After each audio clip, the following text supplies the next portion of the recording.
Salim sir नमस्ते। आज आपका जन्मदिवस है, बहुत ढेर सारी शुभकामनाएं। ईश्वर से ये प्रार्थना है कि वो आपको अच्छी सेहत दे और आपके जो जो भी सपने हों वो सारे पूरे हों, यही मेरी शुभकामना है। और जब आपसे पहली बार मिली थी तो मुझे सबसे अच्छी बात आप में ये लगी थी कि आप एक बहुत अच्छे इंसान मुझे लगे थे।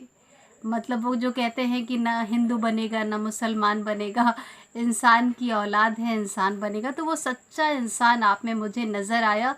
और यही आपकी एक, वैसे तो बहुत सारी खासियत है आपकी, लेकिन ये एक खूबी मुझे बहुत अच्छी लगी जो आपके इतने करीब लाई। आपका कूल माइंड होना, इतना सुलझा हुआ होना मुझे बहुत पसंद है। और मेरे जहन में इस समय आपके लिए 2 लाइनें आ रही हैं जो मैं ज़रूर आज इस मौके पे आपको डेडिकेट करना चाहूँगी।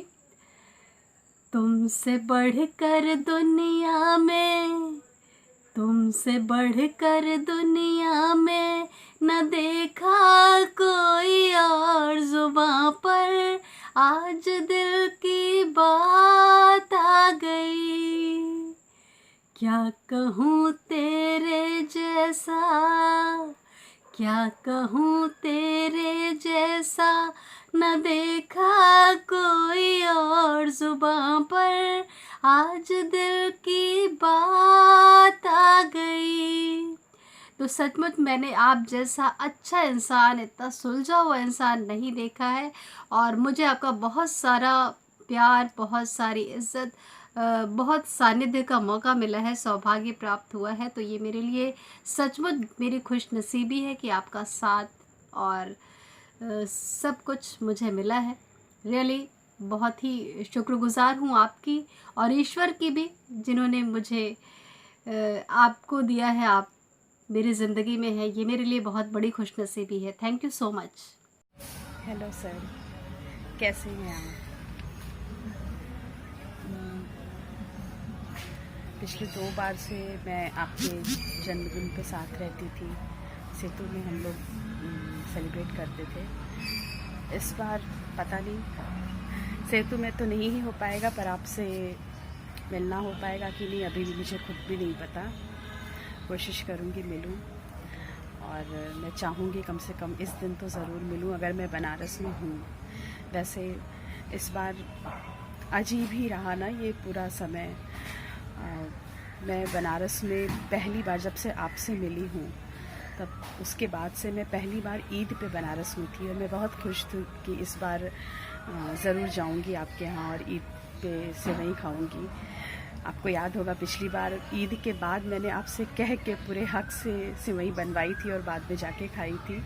इस बार मैंने सोचा था मैं ईद के दिन खाऊँगी, आपके घर आऊँगी और आपसे मिलूँगी भी और सेवई भी खाऊँगी, लेकिन नहीं, संभव नहीं हो पाया। सब कुछ हालात में अजीब थे कि इतनी सी दूरी भी बहुत बड़ी हो गई और नहीं आ पाई।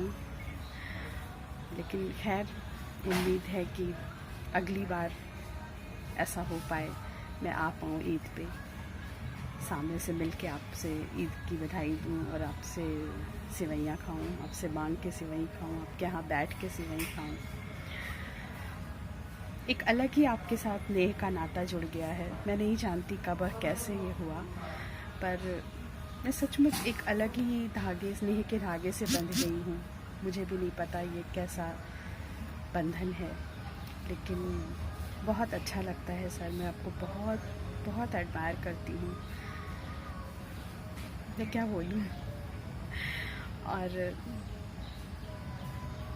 मुझे याद है आपके यहाँ बैठ के, ईद पे तो नहीं लेकिन उसके बाद भी हम बैठ के आपके घर में बैठ के कितने प्यार से हमने साथ में खाना खा चुके हैं। बस उम्मीद करती हूँ वो दिन जल्दी से आए, फिर से हम मिलें और फिर से हम साथ बैठें, साथ बैठ के बहुत सारी बातें करें, खाना खाएं, सेवइयाँ खाएं, पनीर की सब्ज़ी खाएं।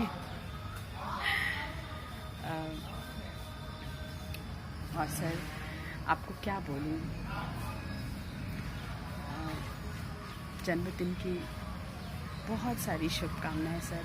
आप हमेशा इतने ही एनर्जेटिक बने रहें, क्रिएटिव बने रहें, बहुत सारी बहुत सारा कुछ आपको करना है, बहुत सारा काम आपको करना है, बहुत सारी क्रिएटिविटी आपका इंतज़ार कर रही है।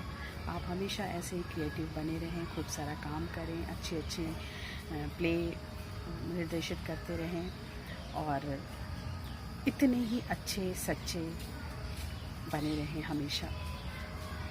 आप बहुत अलग हैं सर, इस मतलब परस्त दुनिया में आपके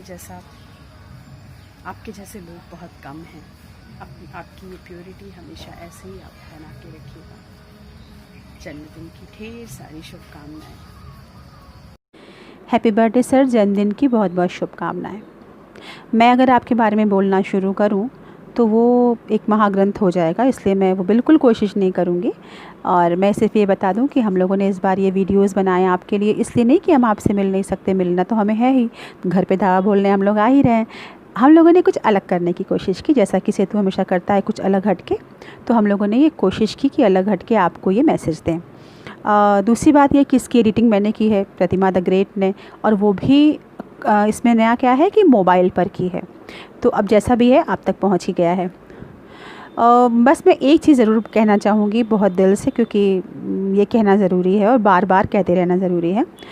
सन 2001 में मैं आपसे मिली थी, सेतु में आई थी, दूरदर्शन में आपसे मेरी मुलाकात हुई थी और मैं आपके पास एक कहने आई थी कि मैं एंकर हूँ, आप अपने प्रोग्राम में मुझे चाहें तो आप मुझे अवसर दे सकते हैं एंकरिंग करने का। मैं रेडियो से हूँ, मैं दूरदर्शन से हूँ। और 2001 मार्च में हम मिले थे और 2001 अगस्त में आपने मेरा एकल काव्य पाठ रखा था।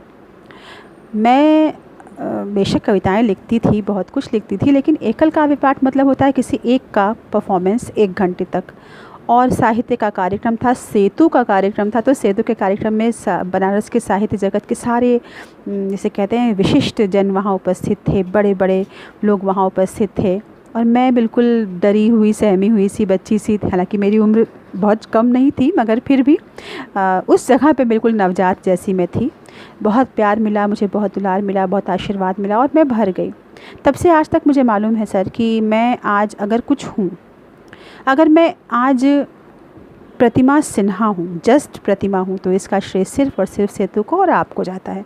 आपने मुझे हमेशा सही गलत बताया, आगे बढ़ने के लिए कहा, बढ़ते ही रहने के लिए कहा, और मेरे जीवन के कुछ ऐसे लम्हे जो सिर्फ मेरे दुख और मेरे दर्द से जुड़े हुए थे, मेरी परेशानियों और तकलीफ़ों से जुड़े हुए थे, उस समय आपने एक पिता की तरह, एक बड़े भाई की तरह, एक संरक्षक की तरह मेरे लिए जो किया उसका कोई प्रतिदान नहीं है। और एक पिलर, एक स्तंभ मेरे जीवन का जो कभी नहीं हिला और इंशाल्लाह कभी नहीं हिल सकता कभी। और आपने मुझे इस योग्य बनाया सर। आप जिस तरह मुझे संभालते थे, समझाते थे, जिस तरह आप मेरा पिलर बनते थे, आपने मुझे इस लायक बनाया कि मैं आज कई लोगों का पिलर हूँ, मैं ये कह सकती हूँ। कई लोग मुझसे आलम्ब पाते हैं, कई लोग मुझसे कुछ सीखते हैं, या मेरे पास आके उनको राहत मिलती है, या मैं उन्हें संभाल पाती हूँ। ये ताकत हर इंसान के पास होती नहीं है, मैंने आपसे पाई है, सेतु से पाई है। बाकी मैं अब और कुछ नहीं कहूँगी, थैंक यू कह सकती हूँ, क्योंकि थैंक यू कहना मैं ज़रूरी समझती हूँ। शुक्रिया एक ज़रूरी शब्द है जो हमें कहना चाहिए, जो हम कहना अक्सर भूल जाते हैं और अपने अपनों को ही कहना भूल जाते हैं। तो आज प्रतिमा सिन्हा जो भी है, जब प्रतिमा सिन्हा है तो उसके पीछे सेतु का हाथ है। सेतु ने मुझे अलग खड़ा किया, वरना मैं शायद भीड़ का हिस्सा बन जाती। दूसरी बात कि एक गाना आपके लिए मैं गाऊंगी, वो गाना जो दरअसल आपका सिग्नेचर ट्यून है। आप कभी गाते नहीं हैं, मगर वो अगर आपके लिए कुछ कहना हो, आपको अपने लिए कुछ कहना हो, तो शायद आप यही बोलेंगे। वो लाइन आपके ऊपर पूरी फिट बैठती है। मैं कुछ लाइन गुनगुना रही हूँ आपके लिए।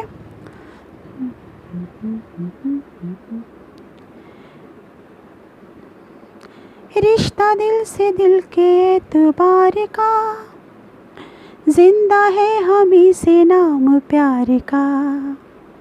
रिश्ता दिल से दिल के एतबार का, जिंदा है हमी से नाम प्यार का। माना अपनी जेब से फ़कीर है, फिर भी यारो दिल के हम अमीर हैं। माना अपनी जेब से फ़कीर है, फिर भी यारो दिल के हम अमीर हैं। मिटे जो प्यार के लिए वो ज़िंदगी, जले बहार के लिए वो ज़िंदगी। किसी को हो न हो हमें है एतबार, जीना इसी का नाम है। मैंने देखा है सर, आपके पास 100 का नोट नहीं होता था और आप 4 लाख 5 लाख के कार्यक्रम की सेटिंग करके निकलते थे और मैं कहती थी सर कैसे होगा, आप कहते थे होगा प्रतिमा, सब होगा। मैंने देखा है सर। वन मैन आर्मी सुनती थी आपसे मिलकर जाना कि होती है वन मैन आर्मी। मैंने आपसे सीखा कि जब इंसान ठान लेता है, कहिए तो आसमां को ज़मीं पर उतार लाएं, मुश्किल नहीं है कुछ भी अगर ठान लीजिए। इस साल पिछले साल एक शारीरिक अस्वस्थता की वजह से आप थोड़ा सा धीमे ज़रूर हुए, लेकिन फिर इंशाल्लाह आपने बहुत अच्छे से ख़ुद को संभाला, क्योंकि आपको मालूम है कि सेतु और सेतु के बच्चे आपके लिए लगातार दुआएं करते हैं और आपको बहुत कुछ करना भी, हम लोग को बहुत कुछ करना है, आप जानते हैं। तो बस मैं यही कहना चाहती हूँ, आपने मुझे सबसे बुरे रूप में देखा है मेरे जीवन के, इसलिए आपसे कुछ क्या बताना, छुपाना, क्या कहना आपको मालूम है। बस मैं ये कहती हूँ कि ऐसे ही दिल के अमीर बने रहिए सर। आप जैसे फ़कीरों के लिए ही कहा गया है कि हमन है इश्क मस्ताना, हमन को होशियारी क्या। और आप जैसे फ़कीर के लिए ही कहा है कबीर ने कि जिसको कुछ नहीं चाहिए वो शाहन के शाह। तो मैं आपको सिर्फ ये कहना चाहती हूँ कि आप ऐसे ही रहिए और हम सबको ऐसे ही रहने की प्रेरणा दीजिए। मेरा message obviously Pratima Sinha the great का मैसेज है, तो प्रिसाइज़ हो ही नहीं सकता, लंबा हो चुका है, लेकिन मैंने एक एक शब्द को बड़े ध्यान से बोला है। मेरा कोई शब्द एडिटिंग की नहीं जा सकती थी और फ़िलहाल तो एडिटर मैं खुद ही हूँ, तो मुझे कौन एडिट करेगा। हैप्पी बर्थडे सर, कल मिलते हैं और ढेर सारी शुभकामनाएँ, ढेर सारी शुभकामनाएँ, ढेर सारी शुभकामनाएँ।